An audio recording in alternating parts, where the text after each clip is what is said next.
रात के 9 बजे पति ऑफिस से घर आया। पत्नी ने आते ही उससे लड़ना शुरू कर दिया क्योंकि वह उसे पसंद नहीं करती थी। पति ने कहा, मुझे खाना तो दे दो, बहुत भूख लगी है। पत्नी बोली, खुद जाकर खा लो, मुझे नींद आ रही है। पति चुपचाप सुनता रहा और पत्नी पूरी रात उससे लड़ती रही। जब सुबह हुई तो पति ने कहा, मुझे नाश्ता तो दे दो। पत्नी ने गुस्से में कहा, मैं तुझसे तंग आ गई हूँ, भगवान करे तू मर जाए। पति कुछ नहीं बोला और चुपचाप ऑफिस चला गया। पत्नी अपने बच्चों को स्कूल से लेकर वापस आ ही रही थी तो उसने देखा घर के सामने भीड़ लगी हुई थी। वह करीब पहुंची तो देखा उसके पति की लाश घर के सामने पड़ी हुई थी। उसके ऊपर कयामत सी आ गई। मन में सन्नाटा सा छा गया। लोग आपस में बातें कर रहे थे कि कार से उसका एक्सीडेंट हुआ है।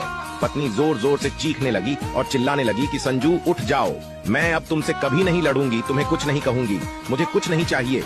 उठो संजू, तुम्हें भूख लगी थी ना, चलो मैं खाना देती हूँ, मुझे छोड़कर ना जाओ, उठ जाओ।